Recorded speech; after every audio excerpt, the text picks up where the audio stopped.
Limits are the building block of calculus, so they allow us to model the rate of change at a single point or instant, find areas under curves and so on.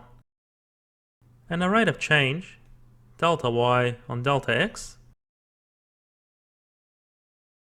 is defined between 2 points using the slope of a line. So if we take 2 points along this curve, delta y on delta x is the slope of this line between 2 instants. So therefore, if delta x is equal to 0, then the rate of change is not defined at a point or a single instant. So limits help us overcome this problem by defining the instantaneous rate of change from the average rate of change. So you'll see this type of notation by taking the limit as delta x gets closer and closer to 0, we obtain a rate of change at a particular instant. And this will become more clear when we look at derivatives. Let's define a limit. So we'll take a loose definition of a limit. So the limit of a function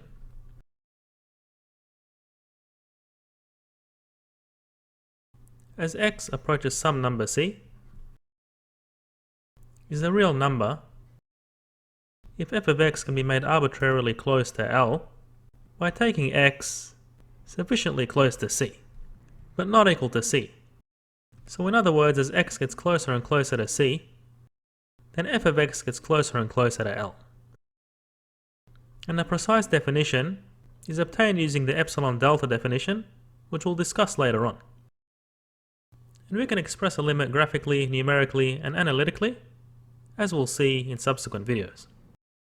One way we can estimate limits is from graphs, but we need to be careful because graphical representations may miss important behavior of a function due to scale. Now one type of limit we'll come across is a one-sided limit. So as we can see, as x goes to minus infinity, the function approaches 0. Now a limit may not exist for some functions at particular values of x. So one case is when x approaches minus 3. So even though the function approaches minus infinity, as x approaches minus 3 from both the left and the right, the function is still unbounded. And another value of x where the limit does not exist is 3.2.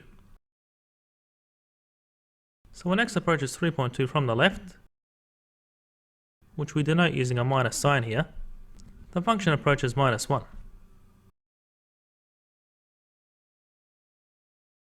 And when x approaches 3.2 from the right, which we denote using a plus, well, the function approaches positive 1. So therefore the function approaches two different values, and a limit does not exist. We can estimate limits numerically from tables. And as x approaches 3 from the left, which we denote as follows, we take several values of x that get closer and closer to 3.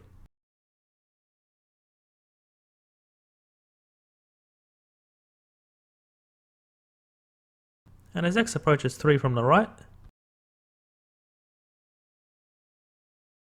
which we represent using a 3 plus,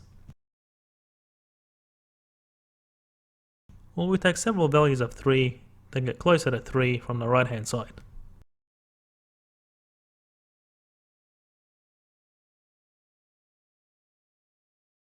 And if we calculate x squared for each of those values,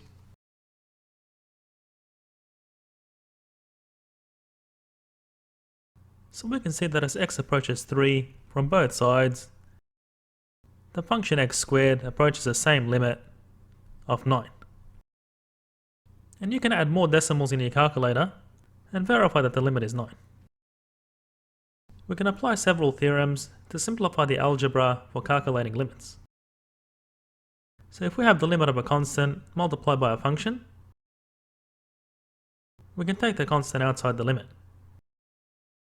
And suppose we evaluate the limits of two functions, then the limit of the sum of those functions is equal to the sum of those limits.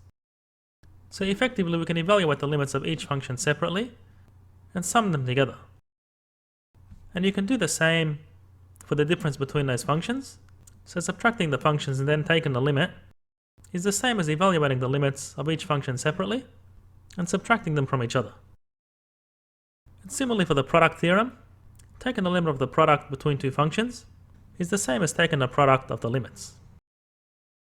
And for the quotient theorem, taking the limit of the quotient of two functions is the same as taking the quotient of their limits, provided the limit of g of x is not equal to 0. Otherwise this does not make sense. And for composite functions, where f is a function of g of x, then we can take the limit inside the function and then evaluate the function at the limit of g of x. So for this to be valid, the limit of g of x must exist and the function must be continuous at L2. So pause the video and go through these examples to make sense of it. We're going to apply algebraic manipulation to rearrange expressions into their equivalent forms to simplify evaluating their limits. And one of those techniques is factorization. So if you sub 2 into this equation, you're going to get 0 on 0, which doesn't tell us much about the limit. So you can factorize the numerator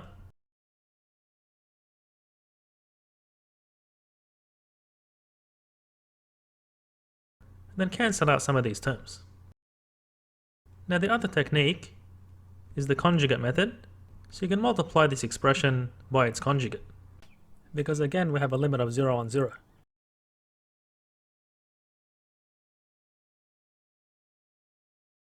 So effectively we multiplied it by 1, and then doing a bit of algebra you can evaluate this limit. And if we have a one-sided limit of a rational polynomial expression, then we can multiply the expression by the reciprocal of the fastest growing term. And this simplifies as follows.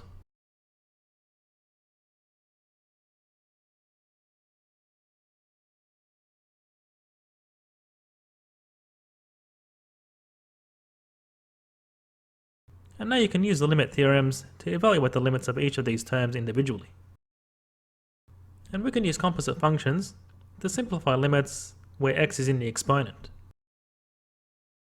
So what we'll do is take e to the natural log of the function,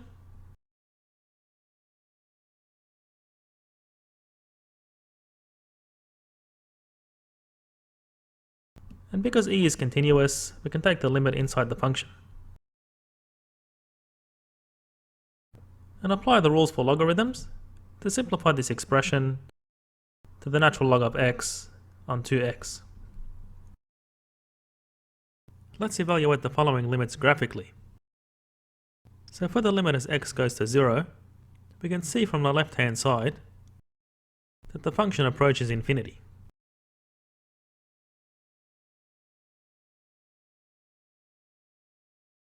And as x approaches 0 from the right hand side,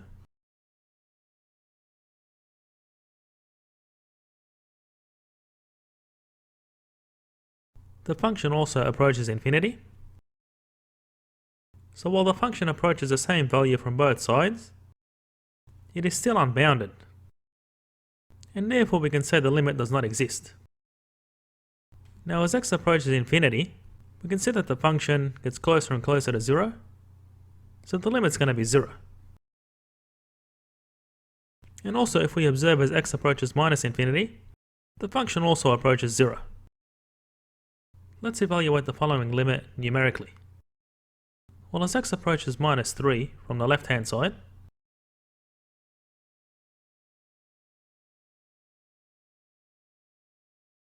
let's write a few values of x that get closer and closer to 3 from the left.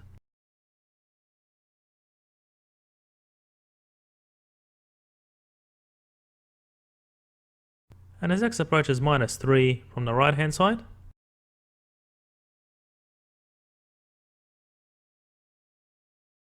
we'll write a few values of x that go closer to minus 3 from the right hand side.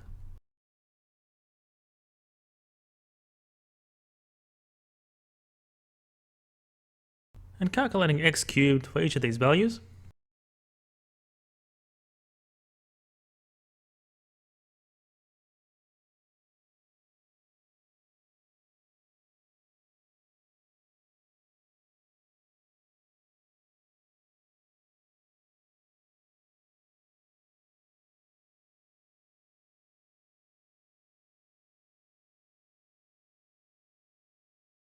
So this is enough to convince us that the function approaches minus 27 from the left hand side and also minus 27 from the right hand side. So therefore this limit evaluates to negative 27. Let's evaluate this limit of a rational polynomial expression. So if we substitute 1 into this expression, we get 0 on 0, and that doesn't give us enough information to evaluate the limit. So because we've got a quadratic in the numerator, we can try to factorize it.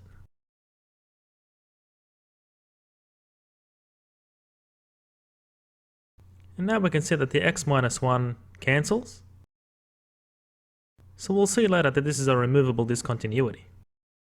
And therefore this limit evaluates to 1 minus 6 or minus 5. So as x gets closer and closer to 1, the function approaches negative 5. And you can plug in a number that's very close to 1 in your calculator to verify this. Let's evaluate this one-sided limit as x goes to infinity. So here we can multiply by the reciprocal of the fastest growing term to get an equivalent algebraic expression. So if we multiply each term by this reciprocal, we obtain the following limit.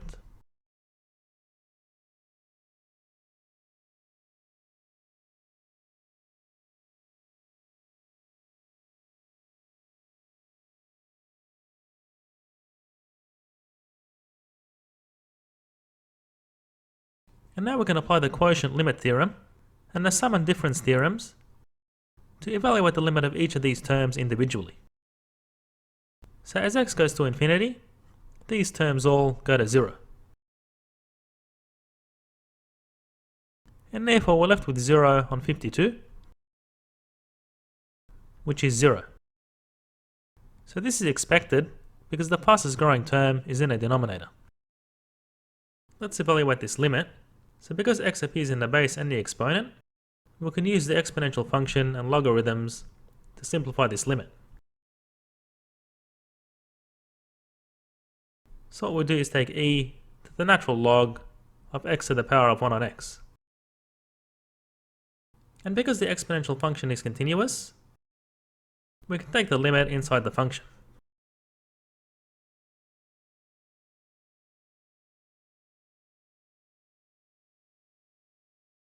And using the rules for logarithms, we can take the exponent outside the log.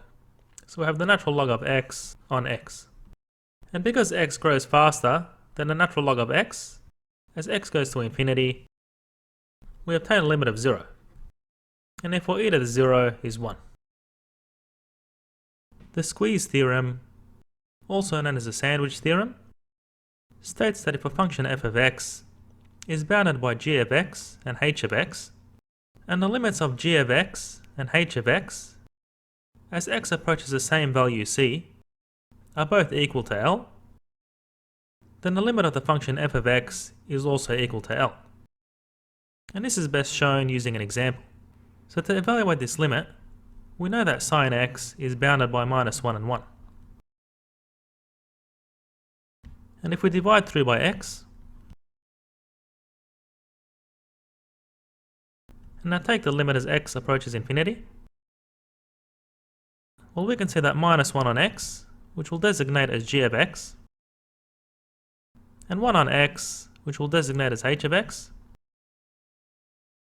approach 0. So therefore sin x on x gets sandwiched between these two functions, and thereby has the same limit of 0. Let's determine a limit of sin x on x as x approaches 0 using the squeeze theorem. So if we construct a triangle where this angle is x and this edge has a radius of 1 because this is a unit circle, so the area of the triangle is 1/2 by the base by the height, which is sin x. Using this right angle triangle to obtain a height. And if we construct the sector using this portion of the circle, then using the area of the circle, which is pi by the radius squared, we'll just multiply this by the angle of the sector on 2 pi to get the area of the sector. And we can see that the area of that triangle is less than that of the sector. And if we extend this triangle as follows, and the area of this triangle is 1/2 by the base by the height, which is tan x.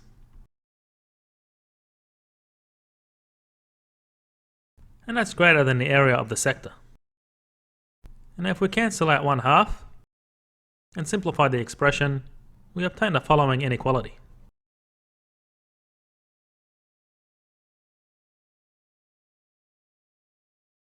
Where tan x is sin x on cosine x. Then dividing through by sin x,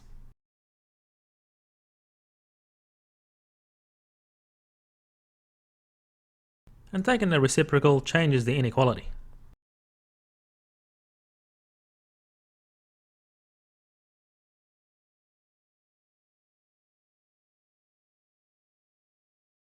And now if we take the limit as x approaches 0, 1 stays the same, and cosine x approaches 1.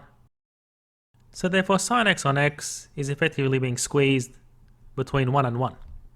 And the limit is therefore 1 by the squeeze theorem. Now you can verify that the left-hand limit is going to give you the same result as the right-hand limit, because sine's an odd function and cosine's an even function. So a negative value of x is not going to change the inequality. Let's evaluate this limit using the limit of sin x on x, which we obtained using the squeeze theorem. So if we substitute x equals 0 in this limit, we get a limit of 0 on 0, and don't get much information. So we'll multiply the expression by the conjugate of 1 minus cosine x to get an equivalent algebraic expression.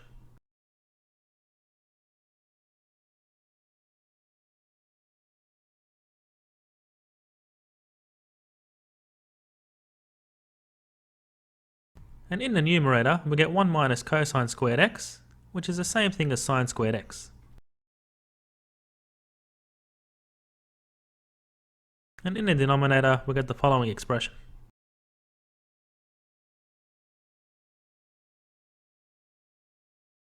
Now we can use a product theorem to break this up into the product of two limits.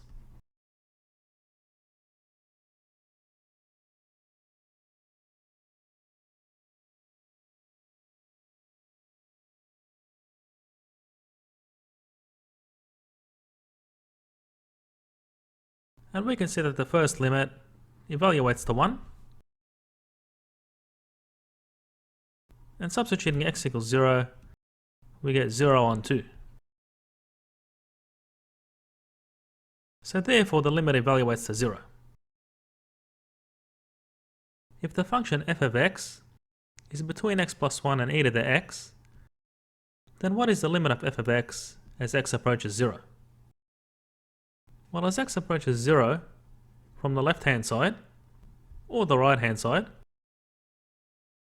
x plus 1 will approach 1 in both cases, and e to the x will also approach 1 in both cases. So therefore f of x gets squeezed between 1 and 1, and therefore the limit evaluates to 1. What is the limit of f of x multiplied by g of x as x approaches 0? Well, as we can see, as x approaches 0 from both sides, in this numerical representation, f of x keeps growing in the positive direction. So the indication is that the function f of x is unbounded. And the limit of g of x as x approaches 0 from both sides is 1. So if you use the product rule for limits to separate these into the product of two limits,